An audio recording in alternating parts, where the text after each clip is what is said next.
Thank and you.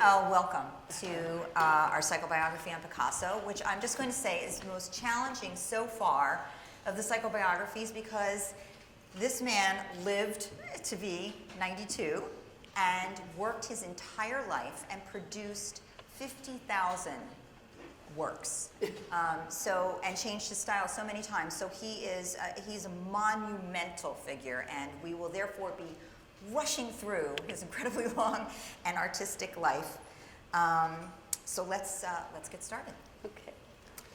Born in 1891 in 1881 in Spain. Mm-hmm. He was born to, talk about his parents. And these are paintings he did when he was 15 years old and 96. So you see how accomplished he already is. And on the left you see his mother, and on the right his father.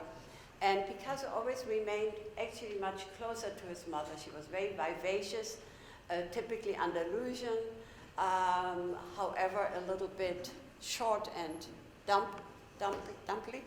And Picasso would have preferred to come after his father, who was very tall, blonde, and sort of aristocratic looking. He did, however, come after his father because his father was also a painter, although a rather mediocre one, but he was a teacher, an art teacher.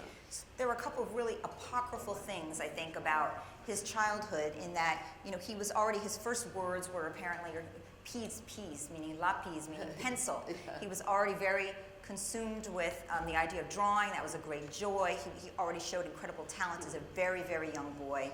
And as you said, his father was his instructor. And then when Picasso was 13, his father really understood that his son had overtaken him. And there is this maybe apocryphal story that when Picasso was 13, the father gave his palette and his painting material to his son to take over. But and that actually sounds like a kind of a cheery version, in the sense that, the story, that he said, I see that you have surpassed me. I might as well sort of hang up my paintbrushes and give this up and give this over to you, which, as a child can be, exhilarating. I mean, to be the son and told, hey, I'm better than Dad, and Dad feels like you should just hang it up, but also incredibly guilt-producing. Well, guilt anyway. Picasso, it's very interesting. But I think we should go back to Malaga, where he was born at the time. It was a very provincial place, all the way in the south of Spain. And all those things are things to remember later on through his life. Because this time, you actually practically could see Africa from Malaga on clear days. And so it was not only influenced and not only very restrictive in his habits because of a very strong Catholicism, but also of remnants of the Islamic occupation of Spain. I mean, it was gone for several centuries by that time, but Malaga had been the last stronghold of Islam, and you still had certain habits from that. For example, the man and women were strictly separated, and looking as a woman, because the eye was considered a sexual organ. So if you looked at a woman too strongly, it was considered as ocular rape. So in fact, this influenced Picasso as well, in the sense that he always seeing and having sex for him was equated. And a lot of voyeurism in his art goes back to those very early habits. Interesting. And his family constellation, so he had this father who said, you're better than I am, and then actually proceeded to look quite depressed. And in fact, it does seem that he really struggled because he was not successful, and he was also a very academic artist. He wanted Picasso to do things in the academic way, to go to the best schools, and to sort of stay within the academic style of painting. And he had a lot of difficulty with the fact that Picasso did not. Yeah, but also, as he was an art teacher, it's clear that in those days you taught very academically, and Picasso started that way. But the other thing that I found interesting, though, is that Picasso always felt much closer to his mother. And he actually took over his mother's name. Spanish habit is you keep both names, and so for a number of years, he signed Picasso Ruiz, Pablo Ruiz Picasso. Ruiz was the name of his father.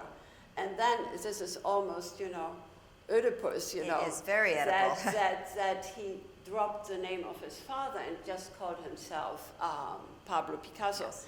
The other thing that I think interesting at the time, he was really raised in a very feminine environment. Children were the domain of the women. So he had his mother, his aunts, his grandmother, as doting women around him. And it gave him a lifelong idea that women are there to cater to his every whim and caprice.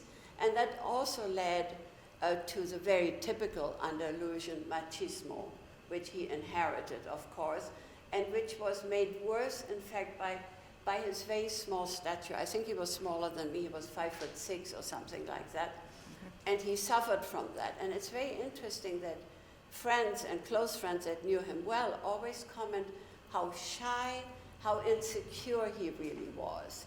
He played it over very often when he met people he didn't know, because in later years when he became very, very famous, everybody wanted to visit him. And those people came, he didn't know them, and because he was so shy, he would put on masks or play the clown just to overplay that. He was incredibly insecure. I think the disapproving father, which went on, and they fought a lot, would have added to that. And of course, this mother who told him all the time, you can be anything. You will be the best of everything. And we now know that it's wonderful to be a supportive mother, but if you tell your child day in and day out that they can be anything they want to and they will be, godlike in that, you may produce a very narcissistic person. And so he was insecure, but also quite narcissistic, but in many ways this served him well. Mm-hmm. Now, very quickly also, okay, we can go to this. That's Picasso. You see those big, big eyes he had since childhood, with the older of his two sisters. And I just wanted to, afterwards we are quicker about saying things, but this is really the basis, because there's three things that I think are very, very basic to understand and to remember whenever you want a judgment about his life or his art. And the first one was that he was foremost and above every other thing an artist. He worked obsessively every day, hours and hours and hours, mainly at night, and so on. So everything has to be seen. His women, his everything else came second. And everything else in his life had to feed his art. So that was one thing. The other thing is he was essentially a man of the 19th century. So when you start thinking about all his women and his attitudes to women, he spent the first 19 years, all the formative years of his life, in Spain, which at the time, 19th century, everybody still had different habits, but for him in particular. Including, he had a father who not only appeared depressed, but spent a lot of time at brothels. So yeah, you see but the every recurrence man of brothels, did. And that was what men did. That's what men did. You see the afternoon at the bullfight and the evening at the brothel. So, and then the other thing that's important, that after the age of 20, he went to France quite often. At the age of 23, he moved to France for good. He only visited Spain 2 or 3 times for short visits. And so he remained, despite those many years in France, essentially he remained a Spaniard. So the characteristics of Spain, this the sense of drama and tragedy, the big contrasts. You always say between sun and shade, but I don't mean the climate. I mean the characters, the big oppositions, the sense of for the macabre, and then more important than anything, the ever-present sense of death. This ritualization of death, the intimate relationship between sex and death, and in fact in France as well, in the, when you make love in the climax, you call it the little death. And so the orgasm is the petite death. Is called the little right. death. And then the other thing is also this idea that you need death, you need sacrifice so that new life can come out of that. And there was a formative event this is his oldest sister, but he had another sister who died of diphtheria. Yeah, you can actually go forward because Conchita. we see her there. Right, Conchita. Yeah. Right, so she died, and there's a story that he seems to have only told perhaps Jacqueline, his last wife, or maybe another wife also, that and this is a common fantasy for children, that his sister was dying, and in that moment he said to God, a promise in his head, if you'll only spare my sister, I will give up my art. I won't paint anymore. And then, of course, as children do say these things and make these imaginary promises, he continued to paint, and his sister died. And the guilt and the conflict over, I let her go. So the need to continually hold on, resurrect, recreate, fight the death, and also if my art was so important, that I had to let my sister go, essentially, then I have to make it supreme. Yeah. I must be successful. This must be the #1 living thing for me. But that he even did this pact with God, of course, he was extremely, first of all, he was obsessed with the idea of fate. And he brought up fate even for stupid little things, a bus he missed or whatever. But he also was incredibly superstitious. And for a while he had a habit every morning to recite the name of all his friends. And if by any chance he heard that one of his friends died or had a bad accident, and he realized he had forgotten that name this morning, he felt tremendous guilt. So, it's this idea of that you're not totally in control of fate, but that you can do little things that help it along. So those are like little obsessional defenses that many of us have, actually, to feel like, oh, I can't really control this, but maybe in my mind I can play a magical game that will make me feel like I have control over it. And it was a way of managing emotions. And I think it's interesting in this painting that there are 4 candles in the communion, and 2 are lit and 2 are not lit. And it seems to be that Conchita died, that was one sibling, and that there is talk that there was a baby boy who sort of didn't make it out of babyhood.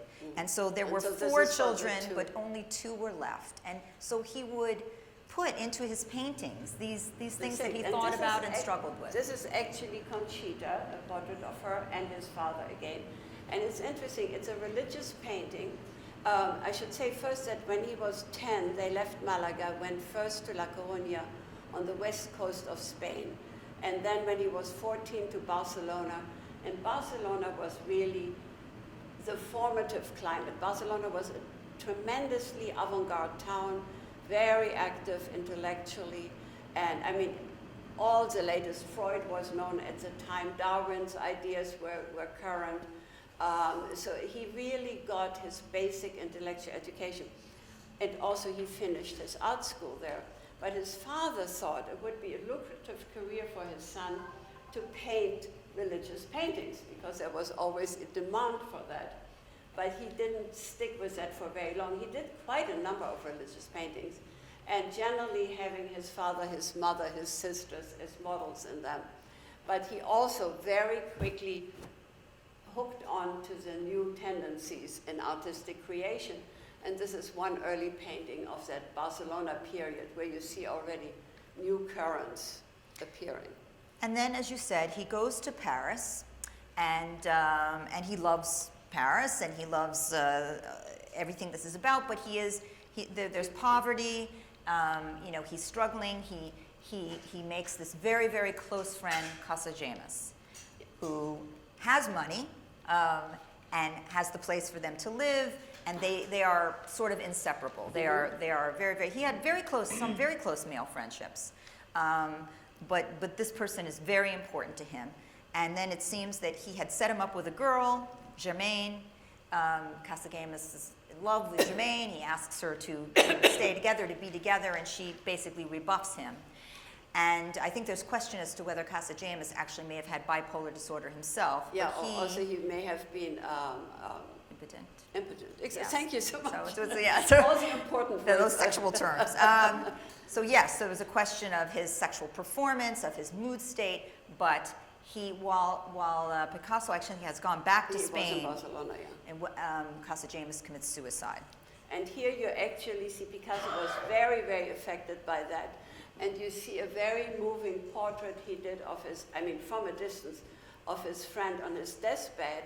And what I find very interesting is because those very early years, he was 1920, when he came to Paris for the first time in this year, he picked up everything. And this is very much like Van Gogh, you know, you see in the brushstrokes. And then this idea of the candle, which always has been what you call a vanitas symbol. It is for the vanity of life, the shortness of life. You know, a candle, it's beautiful, it burns, but then it goes off. And, but Picasso's sadness about his friend's death did not not prevent him from actually dating, or whoever what else, the beautiful Germaine himself. And on the right, you see Picasso. You know, this is interesting because you see totally different styles, but in those early years, he picked up on everything that was à la mode, that was new, that was avant-garde at the time. So here is a new style, and he shows himself in one of his famous alter egos, the Harlequin. Mm-hmm. And I think later on, I think there's also something very psychological about the figure of the Harlequin, and the woman in the background is this famous Germaine. But I think, and this is sort of the beginning as he starts to move into the blue period, what's called the blue period, which, you know, these very sad and mournful looking, depressing looking, you can, yeah, there we are. But here we are. But, and it is, you know, the death, he apparently did really suffer depression after the suicide of this very close friend. And as you say, it didn't prevent him from going with the girl who was essentially the cause. But that is a very common, when you have lost a friend and you, or someone very important to you, that you basically possess their loved one, is sort of a way of holding on to that person in a weird sort of way. And yet, it probably also made him feel quite guilty again. So death and guilt and sex. And of course the blue period, the sort of the blue color, you know, it's very sort of a little bit sad looking already. But what was also interesting, the most prominent art movement at the time in Paris was symbolism. And the symbolists moved away from showing the world the way you saw it, moving more to a world of ideas. And one of their predominant ideas was the idea of the femme fatale, the woman who would lead to death, the fatal woman. And this was an idea that went all through Europe. I mean, you have it in northern painting in particular. You have it in music.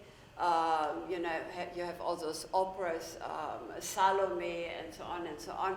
So it was one big theme. And for Picasso, this theme of the femme fatale, of course, was emphasized through his friend's death, because of course Picasso accused the woman of being the guilty one in this case. And this painting actually is very interesting because symbolism, of course, it goes into mysterious kind of symbols. And it's a painting on the left that's called La Vie, life. And the person who is the protagonist, the man, is in fact a portrait of Casagemas. And you see him in a scene where you would expect him to be in the nude, but he's wearing a little panty, which apparently alludes to the fact that he may have been impotent. One thing that's interesting also about this painting is that I understand that when they looked with some newer technology, it appears as though perhaps Picasso himself painted himself behind first, before he painted over Casagemas. So again, the idea that in depression, how do I hold on to my old friend? You know, I am he is me, I possess his woman. And also I think it's interesting because it's the beginning of what appears to be a pattern of, you know, he's got this genius artistic talent, but part of his genius is where outside of the box will he move? And it seems that with the involvement sexually with a woman and the erotic feelings that he would have would stir a new creative thought that pushed him directionally in terms of where he would paint. So here we have the beginning of this period, and yes, we could relate it to the Depression, but it also, this new woman comes in, and he is very engulfed, and in that, it always moves to the canvas in some new creative way. But there's an interesting thing about taking over when somebody dies much, much later, when Matisse dies, and they were very, very close. Picasso actually for a while painted like Matisse. And he said he had inherited Matisse's odalisque. You know, Matisse always painted those women that were like harems ladies. And Picasso for a while painted in Matisse's style, like what you say, taking over. If you lose somebody, you try to hold on to his personality. So, also the Blue Period was a period where he really concentrated on people that lived on the fringes of society, prostitutes, the poor, and so on. But later on, I mean, the Blue Period is still beloved by many people, but Picasso later on said it was nothing but cheap sentiment. And on the whole, he never cherished the idea of beauty. That was not the aim in his art, and in fact it was interesting. He always said beauty is a sham. He had no respect for Italian painting. I mean, he said all those crucifixions where Christ looks so like a pretty boy, you know. He liked much more northern art because of its realism and its expressive power. The only exception is the Rose Period, where really he does those very lyrical, those both paintings, despite the slightly blue tinge, it's already part of the Rose Period. He paints a lot of circus folk, but also himself very often, again, as a figure of the harlequin. Very sweet little family scenes. Well, he really also, he had a lot of early life experiences with gypsies, who he spent a lot of time with and felt sort of one among and felt accepted. He didn't feel accepted amongst the academic, the sort of high intellectuals, but felt at home with, and these circus performers that often he would be in a city, and those were the people that he felt connected to or identified with. And so, yes, he would paint them as if these were pieces of himself that he felt connected to. Also, I think it's fair to say that the Rose Period, a new period, right, also coincided with Fernande, a new love. And so hence another woman bringing in another period with a different feeling to it. And there you see Fernande in the photograph. She is a woman on the left, and she was a woman with quite beautiful, lots of red hair, almond green eyes, full figure. And it's very touching. She is one of the first women to write a book about having been Picasso's mistress. And she said, and other people said at the time, and here's Picasso at the time, that he was very sweet, very almost like a girl, a bit mischievous, of course. And Fernande as well says that he was so sweet, he was so loving, and he would very devoted to his art, but he would give up even that in order to spend time with her, which is interesting. That's not the image that we have of him, certainly not later on. And in fact, it was Fernande who played a bit at the sides, and which made Picasso then finally leave her. But they were together for quite a while. And you see her on the right in a very beautiful painting where you see that a new classicism enters his art, and this was actually painted during a vacation in Spain, and so it's Spain's traditional classicism which had an influence. And on the left, I think it's very touching, it's a scene that's called Sleep Watchers, and he did a lot of those throughout his art where he is sitting there watching a woman sleep, and Fernande speaks about it. She says very often, when I wake up, he's sitting there and he's watching me. And Picasso said he did that in order to understand them. It's very interesting, like a lot of womanizing men, he actually felt victimized by the women. And so he felt he never understood them. Why are they the way they are, you know?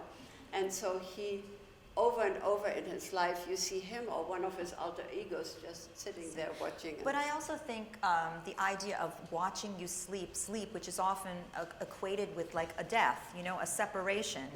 And, you know, this idea that he, you know, sat at his sister's bedside, and she died, and she was dying, and sort of the fear of being left. I mean, when Picasso got involved with these women, it was all consuming, and and he, you know, they were supposed to be sort of very available to him at all times. He may or may not have been available to them at all times, but it was a very all-consuming thing. And so for them to go to sleep, he didn't do well with their separating, with their leaving. And if they actually left, I mean, that was really a blow. Yes. So he really, you could see that maybe there was something more to it than just, I don't understand, but you've left me, in a sense, when you Yeah, exactly. That's interesting. And in Spain as well, we got very interested in Iberic art, which was sort of archaic and stylized. And when he came back, he had started before going to Spain to paint a portrait of Gertrude Stein, the American expat at the time, the writer, and he couldn't get it. He couldn't get it right. You know, he didn't like to paint in front of somebody, you know. But there he really tried to do a portrait. It was commissioned. And when he came back from Spain, he just applied what he had learned of those archaic Iberian figures and put it on her face, which looks mask-like. And it's very interesting. She loved it immediately. It's in the Metropolitan Museum now. And when people said, oh, but you don't look like that, she said, don't worry, I will. And apparently she started to look more and more like her portrait.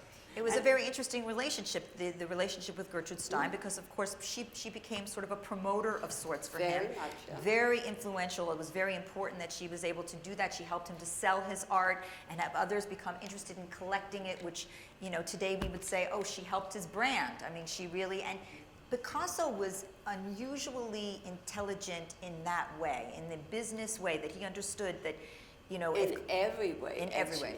You know, it's interesting because his friends some were painters. You know, Braque, he had a close friendship. Matisse, he had a close friendship. But mostly they were poets and philosophers and poets and writers. And so I don't actually know whether he read that much, but he picked up everything. I mean, somebody could talk to him about the most complicated and the most erudite kind of philosophical ideas or whatever. He immediately picked it up, and that's interesting because he met some of those people, of course. So he had this like emotional intelligence that allowed him to know, right, to be collected by the right people, to sell for the right price, and so on, that would help him be successful. Which is interesting because actually, though he had this artistic gift, and though he had this emotional intelligence to move himself along, as a child, actually, he couldn't do school, basically. Oh, yeah. He could not do math, he was unable to be a student, and it's unclear if he really didn't have the facility or he just refused to participate, although it is said that he would see symbols like numbers as pictures, so that 7 is a nose, and it morphs into this kind of nose, that he just kept seeing it in this artistic way. And one wonders if today he wouldn't have been diagnosed with a learning disorder of some sort, because we need you to go through and be able to do every subject. But in those days, they said, okay, you know, this isn't his thing, I will channel him in this direction. But that made it very difficult for him to participate in other kinds of learning. But in terms of Gertrude Stein, she introduced him to Henri Matisse, and it was an interesting relationship because while they spent time together and he admired his work, it was in the admiration of his work, he felt very competitive. Yeah. Very competitive with Matisse. Yeah, but because he was so much younger as well. You see, Matisse, when Picasso came to Paris, Matisse was already the older artist. He was about 20 years older, and he was at the height of his capacities, of his art. And actually, when you look at Matisse, it's interesting, his very early art in the very early part of the 20th century is really very gutsy, very forward-looking. Later on, he became sort of amiable and beautiful, but not really this sort of avant-garde kind of painting. So Picasso was in awe of Matisse, and actually sort of, I think we can we'll go to the next one, because this was his answer. The Demoiselle d'Avignon on the right, the young ladies of Avignon, and it wasn't of Avignon, it was really, there was this Avignon street in Barcelona where the prostitutes were. So that's what's meant by this.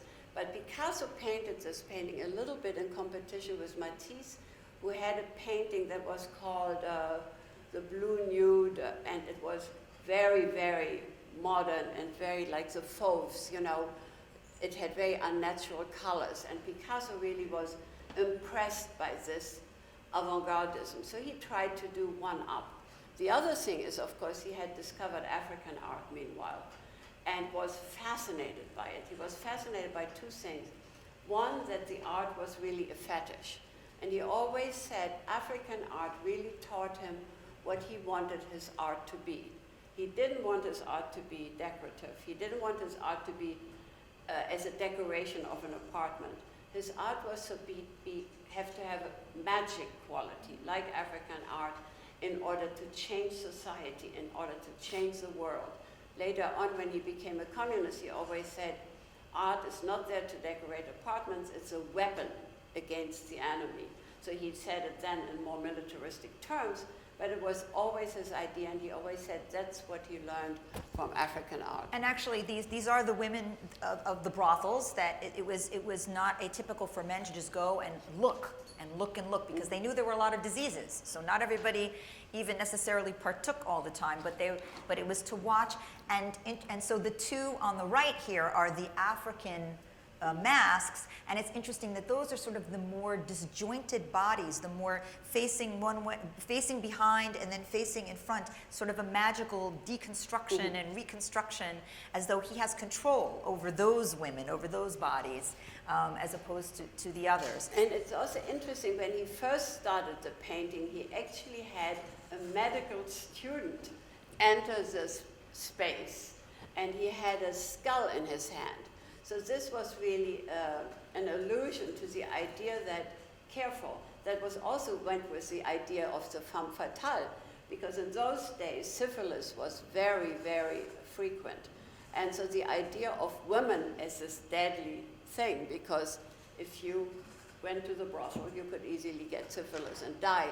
And so this was really the basic idea, but then he painted out the student and the skull at the painting. But I think we just want to keep in mind that so eroticism is a major driver of his creativity, as is competition. So the fact that Matisse was much older, like his father, like this Oedipal situation where he had already been victorious, but now here comes a father who certainly can paint and is certainly well recognized and revered, and that stirs that competitive drive, and it pushes him further to of course create. it pushes him, and those days, later on it was Matisse who felt he couldn't quite. Now we should go back just 1 second, because there is a Cubist painting on the right, and of course this painting was really actually sort of unique. He did a lot of little paintings that go with it, but then that was the first step in the direction of Cubism, which he elaborated together with his friend Georges Braque, and both of them evolved Cubism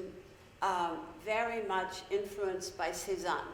Cézanne was really the first modern painter who painted landscapes, but not anymore with the old Renaissance idea that a painting is a view through a window. For Cézanne, a painting was a canvas with brushstrokes on it.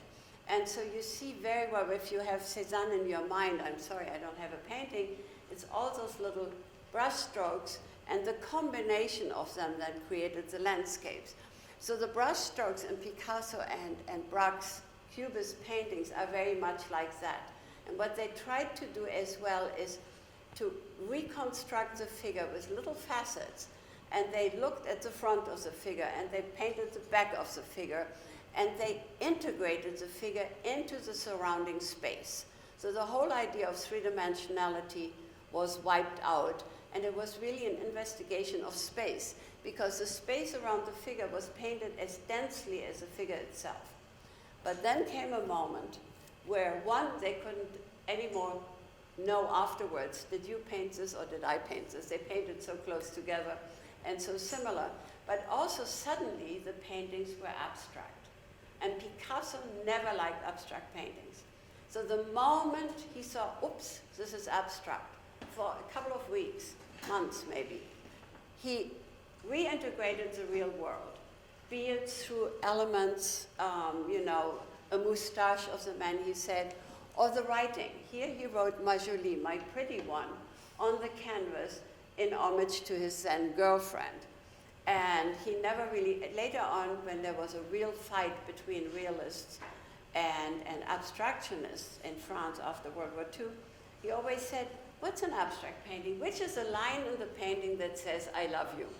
And so here, he writes in Majoli, which means, in a way, I love you. It was important to keep the women involved, and his sort of role his magical role as like a shaman. That was sort of how he viewed himself, that he had the power to magically construct or deconstruct. And of course, he was busy doing that in relationships as well, you know, having them and then taking them apart and moving on. But that was important in the paintings, and also this sort of rewarding certain women and punishing other women. So to some degree in this as well, you see, you know, the rewarded women and the mutilated, you know, women who are maybe in some way sort of punished, you know, the bad women. So that was, you know, he kept the women, even as he moved to Cubism, that remained an important motivator. Just one thing too to say, we talk about the periods here, but the other thing is for Picasso, each new period was like a new language he integrated, a new vocabulary he integrated in his art. So much later on, he would paint paintings in which there is Cubism and there is realism and there is expressionism all in one painting. And he used, those were all languages he could use from day to day or mix them up. He had a remarkable flexibility of thinking, which, you know, not all artists are able to do. They write, they're like, I'm in this period, I'm in this period. But he did have this flexibility in thought. And even though, as I said, I think he had this healthy dose of narcissism in that, you know, I am powerful, I can paint the woman this way or this way, she can be in, she could be out.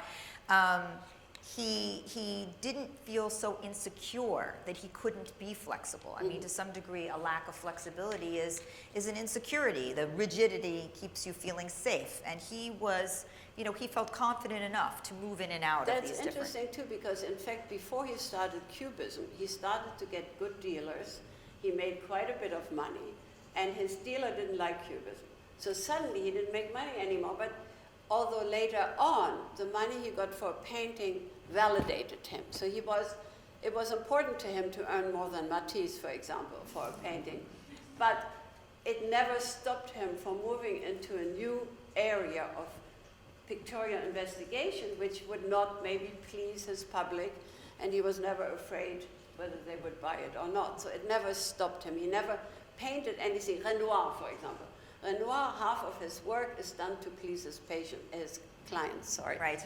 But Picasso never ever did that, you know. Well, I actually, that started from a young age, where his father said, you know, you need to paint these things in order to be recognized as the academic painter. And he felt very rebellious about that. He really, like, in your face, father, I will not do what you are saying to do. And that, I think that carried through for him, that rebellion and that idea. And he could be very romantic. Yeah, I talked about exactly. He could be very, so you might say, why would these women be with this man who, you know, to some degree could intimately be abusive or be neglectful, or, you know, they were number two. He could Careful, I'm saying what you said before. No, because Gail said, you know, she read an awful lot about Picasso, and she said, you know, I'm starting to fall in love with this man. And I always say, actually, that I'm the woman who lived with him the longest, you know. He is so fascinating. And his little impossibilities, in a way you understand them, because in a way he was an insecure person. And whenever he felt that you hurt him or you took advantage of him, then he would really be very, very bad. But it's interesting because I've done a number of these, and I've studied a number of just fascinating men, but there is something intensely sensual about Picasso, and he is consuming and consumptive, so when he got involved with these women, it was everything. I mean, they were everything. He was unbelievably romantic. And this is a little postcard he sent to a short-lived girlfriend after a weekend they had together. And on the postcard, he painted a scene of the little inn where they were staying. And then he has a little love note underneath. And then he writes, I love you in all the colors. And then he writes, I love you, je t'aime, I love you, once in red, once in green, once in blue, once in yellow. I mean, I'm sorry, this is very seductive. Yes, very seductive. And Try so it, it was. gentlemen. Yes, yes. And he might have been short, but he had sort of a very sort of stocky, a real presence, a charisma. People said his eyes were incredibly intense, and when he looked at you, you felt very absorbed. And ocular rape. And there you go. And anyway, so it was. Here he is at about that time. And, we are moving now. This little watercolor is 1916. At that point, he's 35 years old, very successful, and really actually trying several times to get married. I mean, he would meet a woman and so on and offer her to marry her quite quickly, and was rebuked several times. And then Olga. He met Olga in 1917. He was working for Diaghilev's Ballet Russe in Rome, painting decors. And Olga was a Russian ballerina, Olga Koklova. And Picasso fell in love with her, and they married in 1918, a year later, and lived in Paris. And this is what often is called Picasso's period of the duchesses. Olga was very bourgeois. The two of them were invited to all the most elegant parties. You see Picasso looking quite bourgeois himself there. And she was very, all those things were very important for her. You see a beautiful portrait Picasso does of her in those early years, like a society portrait, ready to hang over your sofa if you want. And together But it was sort of a lag, though, in a real creative period, which is interesting, because just before this, he was involved with Eva, who he felt intensely about, but she died of cancer, and that was a terrible loss, but he was incredibly creative and moved during that period. Eva was the guitar, and and she was actually the guitar, and he was very creative. Olga, even he thinks he wants this. It seems like the right thing to do, but it goes against all of the gypsies and the circuses and all of the sort of... the painting he does is very sort of traditional. Kind of painting. Has also to do with the post-war period, because there was in France this feeling that everything that was a little bit expressionistic and so on came from Germany. And it's true, German art is expressionistic. The other thing was that Cubism, the dealers that dealt with Cubism were Germans and expats. So suddenly they said Cubism, Expressionism, all of that are German movements. We don't want that. And there was a very important movement, the return to order, le retour à l'ordre, that Cocteau, the poet who was also a friend of Picasso's, wrote a whole book about. And so Picasso, Picasso, we always see him as avant-garde, which he was, but he was a follower, except he followed so quickly and so intelligently that you never realized that he actually was a follower. Mm-hmm. And so for a while here too, you see Olga and Picasso had a son together, Paolo, and you see Paolo on his little donkey, and then you see Olga together with her child on the beach. They're heavy maybe because that's his new style, but they're very classical. Mm-hmm. They always look like Greek sculpture on a temple. And then he meets Marie-Thérèse. Yes, well, of course, after 10 years of this bourgeois life, which really went against his grain, he conveniently falls in love with a 17-year-old girl that he meets in the street in Paris. And he said, Mademoiselle, we are going to do great things together. And she didn't even know who he was, but she very much falls in love with him. And here is a very realistic portrait he does of her in the beginning, and it shows again what a wonderful draftsman Picasso really is, and that everything else is not because he doesn't know, but because he wants to find new ways of doing things. And we were talking about the fact that, she's an attractive enough girl. Oh, wait, we need the other we got to go one back for in a second, okay. This one. Yeah.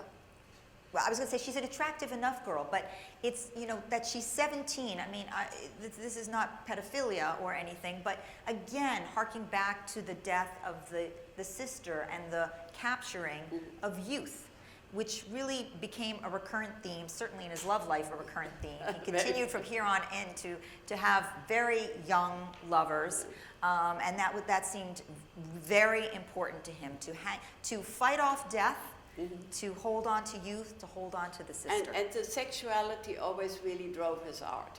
it's very interesting. His art is really essential very often. It's not that sexual. If you see other artists and so on, right now there is a Matisse exhibition, you see his nudes, they're much more erotic in a way. But Picasso was driven by sexuality. That's what fueled his art.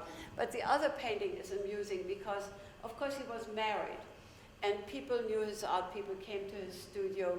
He would exhibit. So in the beginning, he made sort of hidden portraits of Marie-Thérèse. Marie-Thérèse was all round, all rounded forms. And so he made this compotier, this fruit dish, and it really was Marie-Thérèse with a flowered hat and her breasts, you see there, and so on, so that his wife would not discover. But she did. She did sooner or later. Marie-Thérèse was also very sporty. You see her there. I mean, she had a rather stout body. She loved playing ball, and Picasso very conveniently organized to put her and her mother. Mama was also in love with Picasso, but I mean, not in a different way. She allowed this all to happen. And the two of them moved to the seaside very close to where Picasso was with his family. So every day he would visit his girlfriend. And he was so amused by her always playing ball and swimming and so on, that he actually painted her like a beach ball on the right. And you recognize her generally by her classical profile, but also this wispy blonde hair she had.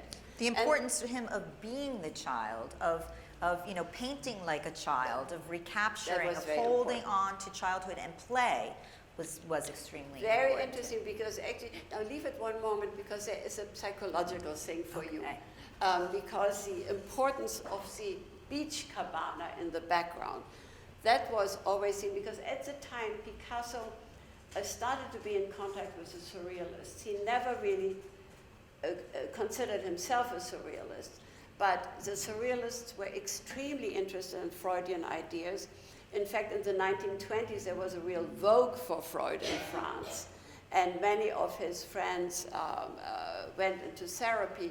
And so the idea of the beach cabana has been identified as Picasso's, on psychological terms, that apparently it reminded him of the beach cabanas when he was a child on the beach in Spain in his early teens, and that apparently he there looked through the keyhole and had his first sort of sexual experiences there. And also the idea that the cabana was closed and that Marie-Thérèse had the key to open this door to Picasso's innermost psychology. So this is, I thought, was interesting that it's always seen in those terms, and he did a lot of those cabanas in the background. Key to voyeurism. When I want to go back to your saying the child, interesting, I never thought of that, but he said later on that what he tried all his life is to come to paint like a child, to have this sort of innocence in his art. And I think this is interestingly illustrative of the consumption of the woman, that Marie-Thérèse was always painted as placid, and that he could control her, he was powerful, he could consume her, and, the painting of essentially, her as a breast with the penis around her. And yeah, actually speaking of the penis, you see the upper part of the face is actually the penis. So she has sex on her mind. But also, with Marie-Thérèse, he does the most sumptuous, sensual paintings. And you always see her, it's generally a scene right after lovemaking. I mean, you see it on her face, you see her pleasure, it is full of his pleasure as well. I mean, they're wonderful, wonderful paintings, hundreds of them. But also, at the time, he was close to the surrealists, so he liked to look at the reality below the reality. And he was fascinated with bones as well, because his girlfriend was very sculptural, and he went back to doing sculpture. In fact, what a lot of people don't know, he was probably as important, if not more important, as a sculptor than a painter. And so those sculptural constructions he did out of bones, because it's essentially the same painting. You see the woman there, you only see her bones, but she also sits on an easy chair with her head That back. psychologically, I think women often described him as the term like an energy vampire. He would go in and suck the life force, the youth out of these women in his life and use it for his art and for his own sustenance. And I think this is all a good And example. We'll here have to is move a one little more faster. drawing on the right that shows Picasso as a surrealist. The surrealists really were very interested in not the surface reality, but the psychological reality, but also the marvelous, the right slightly off the wall. And you have here the back of Marie-Thérèse looking at what is essentially a woman in an easy chair. But it's made out of found objects. And later on, Picasso would do sculptures like that. He loved to go on garbage heaps and find little objects that he then turned into collages and sculptures. And on the right is an interesting, Sorry, I'm going to keep going. it's I'm an afraid we're not gonna interesting make it. painting, again, on psychological terms, because you see Marie-Thérèse sort of twice. She's looking into a mirror, and in France, this kind of self-standing mirror is called the psyche. So the mirror, mainly by the surrealist writers, and in Picasso's writing too, has those magical qualities. And you don't just see yourself, but you see your soul as well. And you also, through the mirror, the other side of the mirror is a new reality. Even Alice, through the looking glass, through the mirror is another reality. Through the mirror is a beyond, is a death. Cocteau wrote something about Orpheus. When Orpheus goes into the underworld, he goes through a mirror, he comes back through a mirror. So the mirror has really magical qualities. And the surrealists always said, on the other side of the mirror is the marvelous. That's what they looked for. So we're going to have to move Yeah, quickly and through this his is just women. very quickly. Now we go into the women, and we are quicker. Yes, This because is there were a very- lot of them. There are a lot of them, but it's quick. This is just very moving. In 1935, Picasso actually leaves Olga because Marie-Thérèse has a little girl with him. And you see here how his abstracted paintings, really still are portraits. This is a portrait he did of Olga in the early years. But you see the eyes are the same, the little mouth is the same. He sees this Olga's expression, but he also sees in the year when he leaves her how sad she is. And it implies his own understanding of his role in her sadness. So he is able to be empathic. He does often. Very empathic. But he also takes his anger out at times. You'll see in later Yeah, but very paintings. often you see what it is, the empathy. He always used women as to express not only his feeling. I mean, apparently somebody, the great art historian Leo Steinberg, said that Picasso's empathy with women, that the understanding of their feeling, that he generally didn't paint the woman, but he painted their feeling. When he painted Marie-Thérèse, he paints her still happy about, their recent lovemaking. He paints women, afterwards we see Dora, when the war is, the anxiety of women. So he has this incredible feeling, like Flaubert, for example, in literature, or like Ingmar Bergman in the cinema, like Fellini. He has a great understanding. Dora Dora. comes on the scene. She also is consumed, as all the women are with him.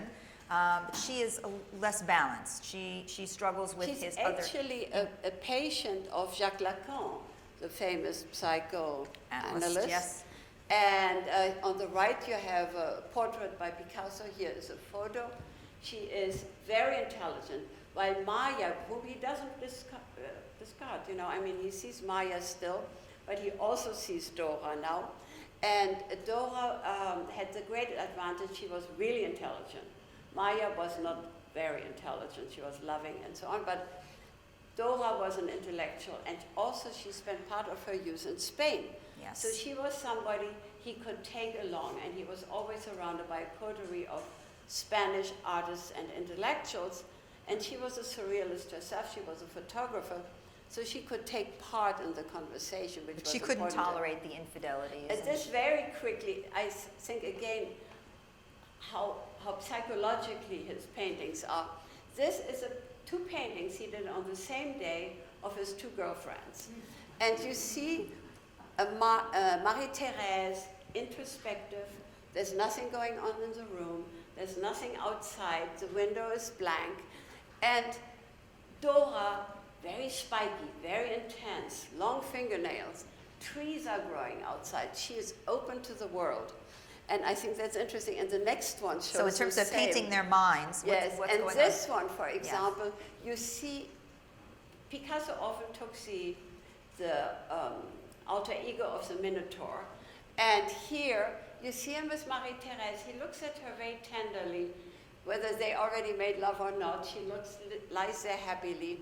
And here, he's almost raping Dora, but Dora, he doesn't get her attention at all. You know, look at her. She stares into the air. So he has those two personalities, Pat. The Minotaur was very important. The bullfights of his youth were very important. The machismo, he is the bull, but also the concept of the bullfight as, you know, sort of the picking, the inflaming, the powerful, the torture, all of these elements. It's also interesting that the bullfight, of course, is a pre-Christian ritual. Yes. And Picasso very much believed in rebirth through sacrifice. And the bullfight was very much like the Minotaur, was a fight of man against his bestial instincts. And we have another Minotaur there. The Minotaur was also very important in Freudian terms for the surrealists, because the Minotaur in the labyrinth was the labyrinth in its rational structure was seen as a brain and the mind, and the Minotaur was a beast, the beast within man that keeps man from his virtuous past. And it was so Picasso very often, he realized who he was, and he painted himself as a Minotaur, and very often Marie-Thérèse you see her as the innocent girl leading the light. So the meaning for him to be the bestial, the animalistic instinct, and also the fight with mortality, the fight of the life and death. And you see, of course, Picasso once said that his painting is like a diary. And as we go through his paintings, you see how much it is like a diary. And this, of course, is a famous painting, Guernica, he did in 1937 during the Spanish Civil War as a gesture of, it was commissioned to be at the World's Fair in Paris, but also when he got the commission, he didn't do anything. He couldn't work on commission. But then when the Germans bombarded the little town of Guernica, Picasso sat down and did this very quickly. And it's very, again, very like a diary, because you have his various women in there. You have the bull of the bullfight, and you have the horse. And the horse always had a very special role, because in the bullfight, the real victim is a horse. There is a picador, there is a man on top of the horse who piques the bull before the real fight with the toreador to weaken the bull. And so the horse very often gets hurt and killed by the bull. Mm-hmm. And that's something very interesting. For Picasso, the horse is a feminine side. So I always said he may make his women suffer, but he had tremendous empathy for his women. And so when he painted the horse, and the interesting thing is, you see there is a shape on the horse. It's a black and white painting. It's not just that I gave you a black and white slide, but the wound of the horse really has the shape of the vulva. And so he identifies the suffering horse with the suffering of women. Yes. Which is interesting, because he's the one who makes them suffer. He is the one who makes them suffer, but he is able to sort of stand in all shoes. And of course, at the end of the day, right, his mother was this the most important person in his life. Exactly. And then, of course, again, as I said, this empathy with women, but also using women as expression for the terrors in the world. And when you see here Dora Maar in two two paintings, one done during the Spanish Civil War and this one done in the beginning of World War II. It's not that he hated women and he painted her ugly. Dora Maar was a very anxious person. She was tremendously upset by the Civil War in Spain. And I mean, this is for a weeping woman, and he did a whole series of the weeping women around the painting. But also again, empathic. I mean, she was also upset about his other relationships, and she ultimately was psychiatrically hospitalized. Exactly. I mean, she was... But he seizes her misery, and here Yes. in this painting, I mean, which is really quite horrific, but you see her in a tiny space, claustrophobic, which was, of course, the life during the occupation, the German occupation of Paris. So she reflects the horrors of the world at that time. I want to make sure that we get a chance to ask some questions, so we'll... No. We're We're practically Yes, done. So of course. She is one of the most important women in his life, right? Francois. She is... Well, I would say Marie-Thérèse. He really loved Marie-Thérèse. He wrote her practically daily letters. Unfortunately, the family is holding on to them, so one doesn't really, but some letters have come out, unbelievably beautiful love letters. Well, And she's sort of a pivotal woman in the sense that this is the only woman who, well, she had children with him, but she only but woman she who left him. him. Yeah, And but that she was made very, quite an impression. Very young. She was one of the reasons, and of course for Dora Maar's breakdown.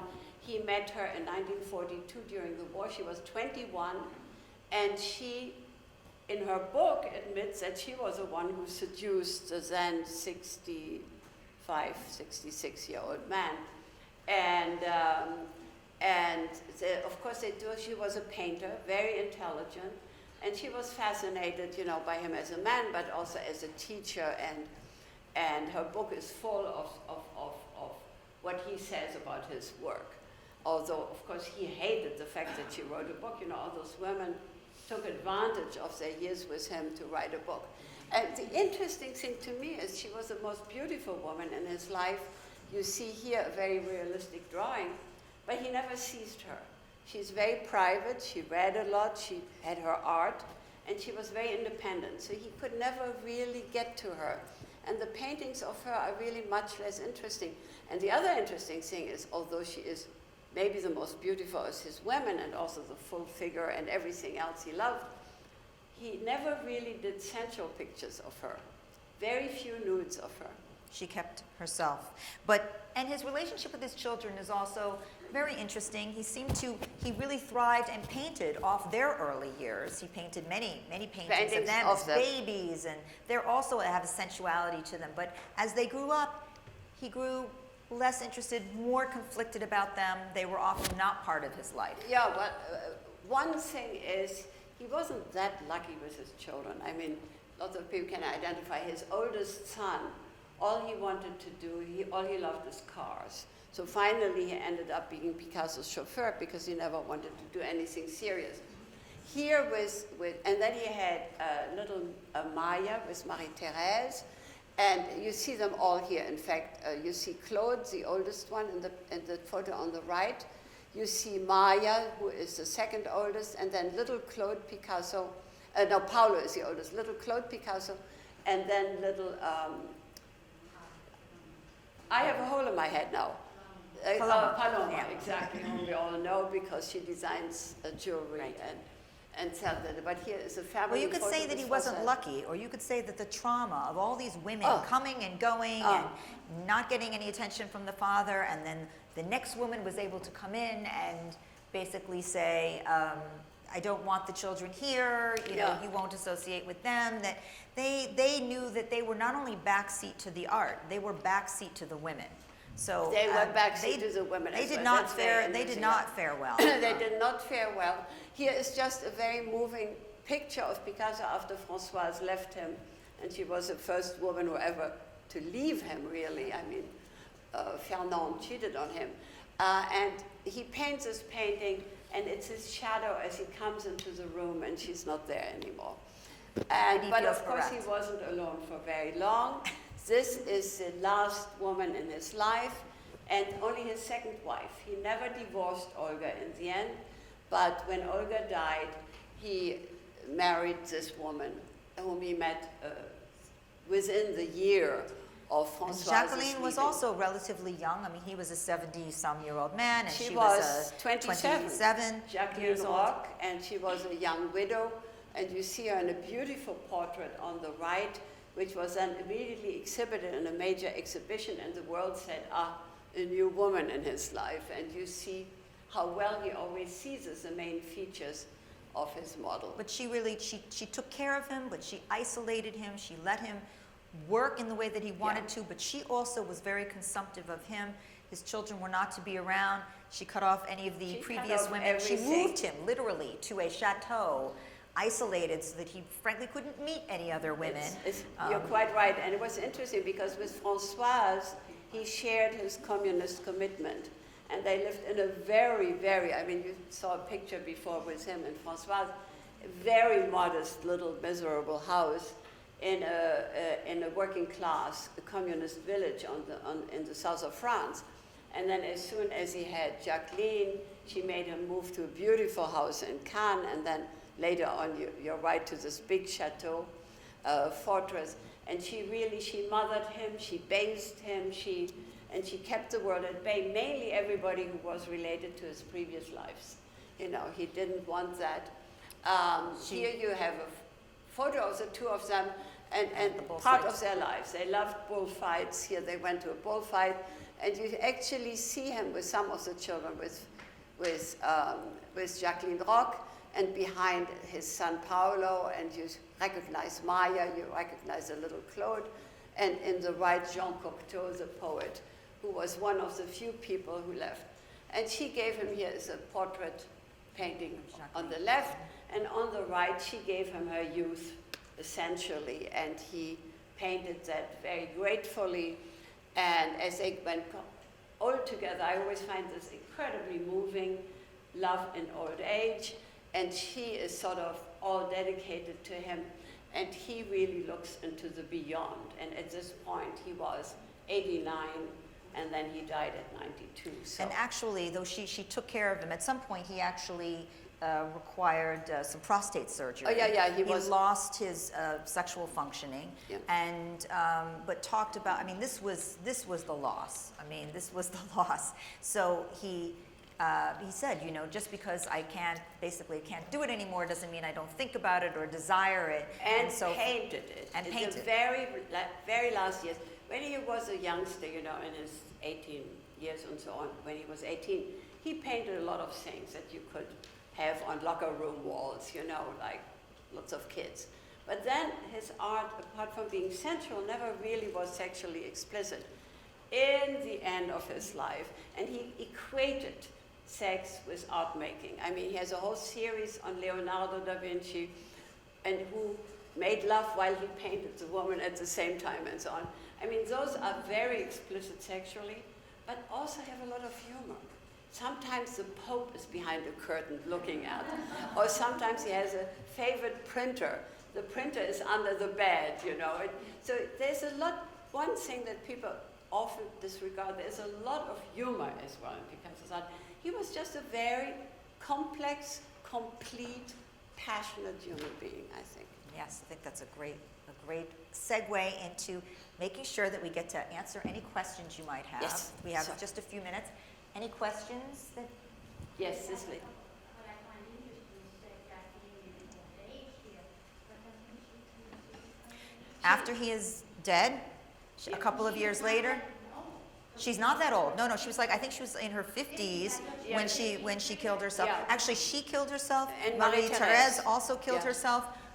One of his sons basically One of drank himself to death. Yeah, but this was horrible because Jacqueline did not let him come to Picasso's funeral. That's right. And so None of the children killed himself. Right. Yeah, but the other children, I don't think, tried or whatever, because when Françoise wrote the book about their life, Picasso really kept her and the children away. fascinating that she She couldn't live without She couldn't him. have that is. Yeah. She was basically a young woman. Yeah. That's right.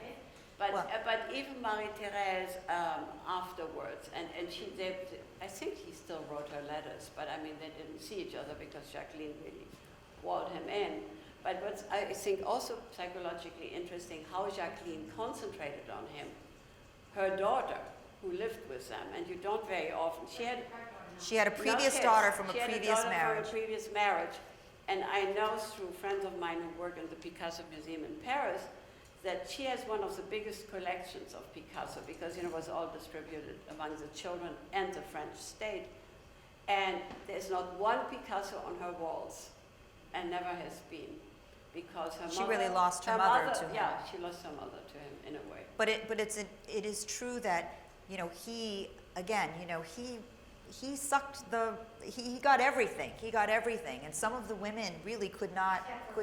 She went on to There was, Yes. when he wasn't there anymore, there was nothing left. like Francois Helen. She's still, Oh yes, But she's an active alive. painter. Yes. She's still very beautiful. Yes. She's still a painter. Yes. somebody else. Yes. Married- Yes. Saltz. She married Saltz. Yes. So, I mean, So she... she really survived. But she never gave over of herself in the way that the other That's women why he who were couldn't really paint her. consumed. That's why he couldn't really paint. And that's what I was going to say. So they were consumed for his art, into his art, and she really never was. Mhm. Any other? Okay.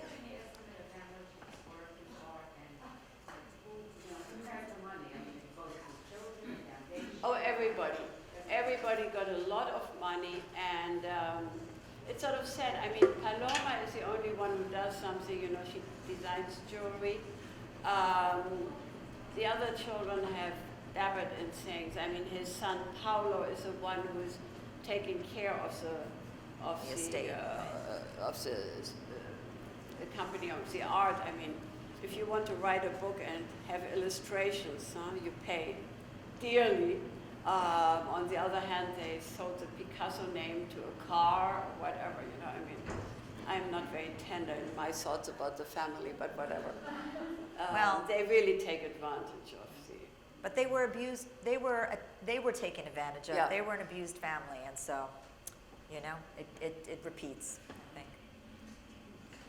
Just one last thing, I have to be lucky enough to go to Avignon for the Lake of Yeah. Ever see those lake in Paris? Yes. And I heard his grandmother, or was it his great-grandmother, speak the net. Yeah, his grand... Is it Myers? It was It's, Myers. yeah, it's... Francoise.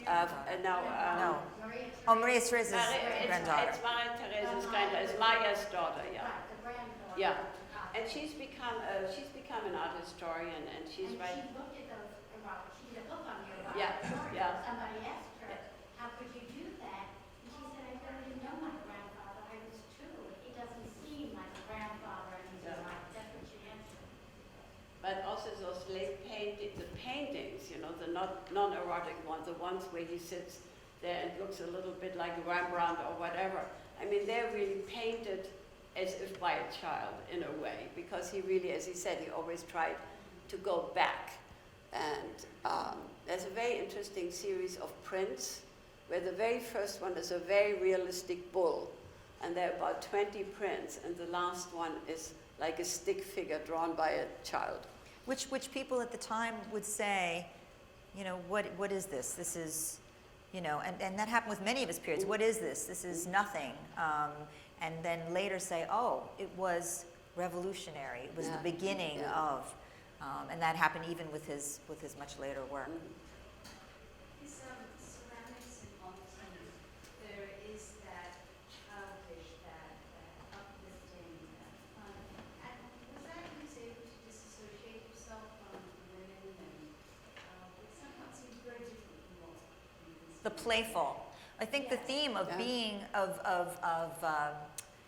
of being the child, and his childhood, actually, he felt wonderful about his childhood. He loved, I mean, that was a wonderful period in the sense that he had his mother's every doting, and he had surpassed his father, and he was sort of the little lord of the home. And so I think holding on to his childhood, and also as a way of fending off death, which was always his greatest fear.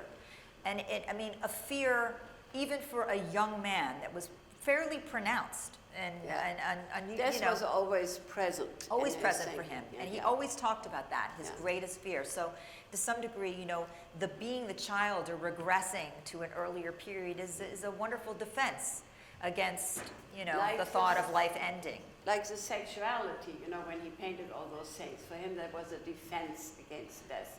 And the Right, other you're thing never that's more alive than interesting, when you're having sex. he never made a will, which Right. complicated Never. matters in the end, because he thought, once I have a will, I will die. Which, you know, is explicit as one could get in the terror of death. I mean, when you're 91 and you are not making a will, you know, you are trying to magically deny that it could ever happen, especially when you have the kind of wealth that he obviously knew that he had, and the fights that would be had if he didn't bequeath. It's nice he didn't have a will because the last wife probably would have cut out everybody else. Well, that's a And good if point. you- Would Jacqueline have taken it all if he tried to make a will? Hard to say. I maybe. don't think he could have really. I don't know. I don't know. But you know what's interesting, that the French made a very interesting gesture, because that was the first time they did it, that the family, of course, owed so much in taxes that the state said, hey, we just choose so many works. And that's the Musée Picasso in Paris, is all based on the inheritance taxes. Instead of taking money, they took the works. And I thought that was very clever. I think they've done it several times afterwards, but never before. Thank you so much for coming. Thank you.